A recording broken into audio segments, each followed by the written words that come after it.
জানো বাবুজি, কি হয়েছে তোমার? এভাবে মন খারাপ করে বসে আছো? আরে শাশুড়ি আম্মা, আপনি কি ডিউটি থেকে আসছেন নাকি? হ্যাঁ আসলাম। এখানে মন খারাপ করে বসে আছো কি জন্য? এমনি ভালো লাগতেছে না তাই বসে আছি।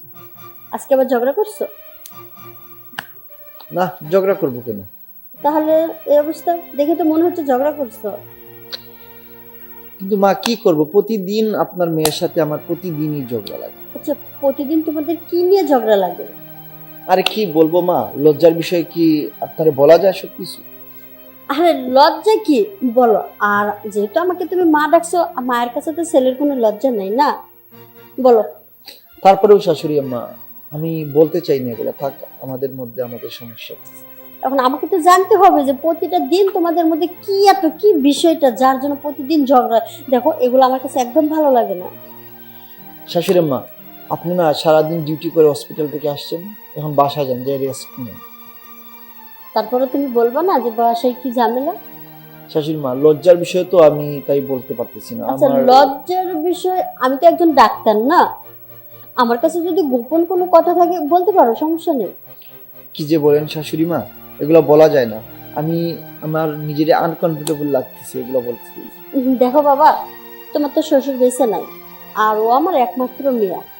ওকে এত শখ করে বিয়ে দিলাম, তোমাকে ঘর জামাই রেখে দিলাম, যেহেতু আমার দেখশন করার মতো কেউ নাই, যার কারণে তোমাদেরকে এইখানে রাখে দিলাম। আর তোমরা যদি এরকম সবসময় অশান্তি করো তাহলে আমার কি ভালো লাগে? কিন্তু আমি তো বুঝি মা তোমার দুঃখ কষ্ট, কিন্তু তোমার মেয়ে তো আমার কোনো কথাই বুঝতে চায় না, সারাক্ষণ খালি কেট কেট কেট কেট কেট কেট আচ্ছা করে যাই হোক, বাসার মধ্যে। মেয়ে হয় বুঝে না, ঠিক আছে? তুমি আমাকে মা ভাবো আর বন্ধু ভাবো, যেটাই ভাবো মনের কথা খুলে বলো। এভাবে যদি কষ্টটা চাপে রাখো তাহলে আরো বেশি কষ্ট পাবা। কিন্তু বললাম তো মা, আমি লজ্জার বিষয়টা আপনাকে বলতে পারতেছি না, নাইলে আমি বলে দিতাম। লজ্জার বিষয় মানে মানে অন্য কোনো বিষয়টা হচ্ছে দেখবে। জি, আমি চাচ্ছি না সমস্যাটা কি বলতে। আমার মেয়ে না তোমার? আচ্ছা থাক মা, এসব বাদ দেন। আপনি সারাদিন ডিউটি করে আসছেন হসপিটাল থেকে, এখন বাসা যান, যে রেস্ট নেন। ওইটা আমরা পরে দেখবো না, একবার বসবো, বসে কথা বলবো। ঠিক আছে, এত করে যখন বলছি তারপরও যখন বলবা না, তাহলে এইটা নিয়ে আমি পরে বসে ফ্রেশ হয়ে যাবে। ঠিক আছে, যাও বাসায় যাও, যে রেস্ট করো।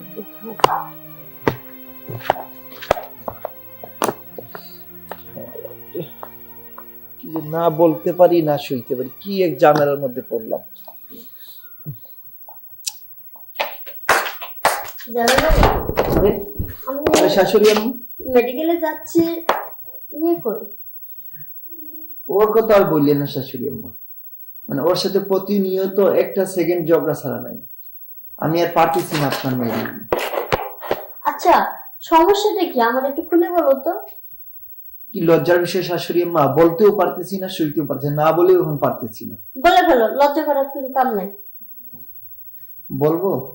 হ্যাঁ বলো, আমাকে জানতেই হবে যে প্রতিটা দিন তোমাদের কি নিয়ে এত সমস্যা হচ্ছে।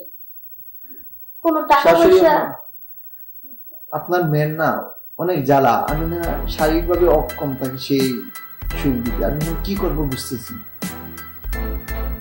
তার মানে তুমি বলতে চাচ্ছ তুমি একবারই অক্ষম? আমার মেয়েকে তুমি সুখ দিতে পারছো না? না, তোমার কথা শুনে আমার হাসি পায়।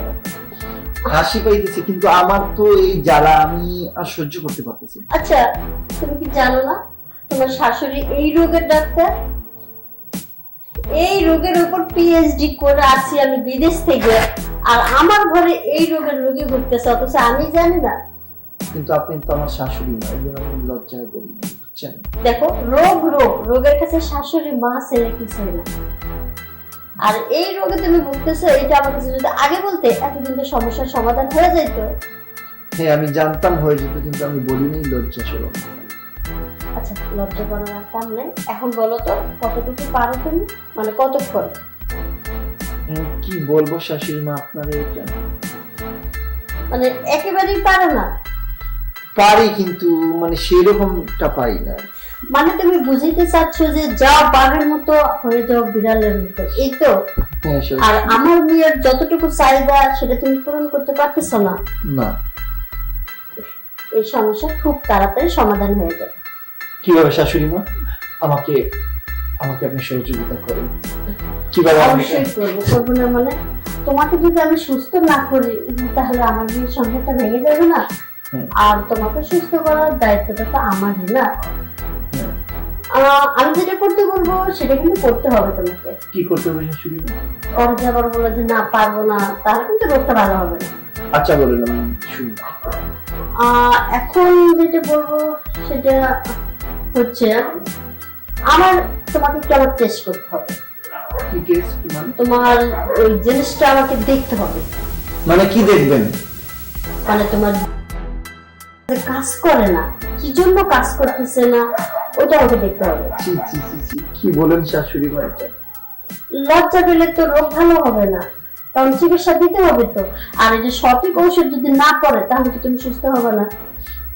তাও ঠিক, এখন আমি কি করবো বুঝতেছি না, কিন্তু আমি তোমাকে আমার ভালো করে দেখতে হবে। চেক আপ না করলে আমি বুঝতে পারবো না জিনিসটা কি অবস্থায় আছে। হ্যাঁ, তুমি লজ্জা পেও না। হ্যাঁ, আচ্ছা ঠিক হ্যাঁ, আছে। তোমাকে আগে প্রাথমিক চিকিৎসা দিতে হবে। প্রাথমিক চিকিৎসা যদি তুমি না ভালো হচ্ছ তাহলে অন্য চিকিৎসা দেবো আমি। তো প্রাথমিক চিকিৎসা কি শাশুড়ি মা? প্রাথমিক চিকিৎসা হচ্ছে আমার ধরো, আত্মভাবে ধরো, আস্তে আস্তে একটু আদর করতে থাকো। কি দিয়ে বলেন শাশুড়ি মা? আমার আমার না লজ্জা লাগতেছে, এগুলো কি যায় আপনার সাথে আমার? এই যে দেখো, এখন আমি শাশুড়ি না, আমি এখন ওরে মা রে মা। শোনো, আমি যতটুকু বুঝলাম, হ্যাঁ, একেবারে তুমি দুর্বল, এই জন্য তোমাদের সংসারে অশান্তিটা লেগেই আছে। এটাতে কোনো সমস্যা নেই, তুমি আমার চেম্বারে যাও, আমি তোমাকে ভালো ওষুধ লিখে দিয়ে দেবো, ওইটা খাইলে ঠিক হয়ে যাবে। সত্যি বলছেন শাশুড়ি মা? তাহলে তো আপনার মেয়ের সাথে আমার আর কোনো যোগ হবে না বিষয়। আশা করি আর হবে না, যেহেতু আমি যখন টেস্ট করছি তখন তুমি সুস্থ হয়ে যাবে। ঠিক আছে শাশুড়ি আম্মা, আপনি যান তাহলে হসপিটালে, আমি আসতেছি কিছুক্ষণ পরে। আচ্ছা ঠিক আছে, আমি একটু যাই। হ্যাঁ, ওকে ঠিক আছে।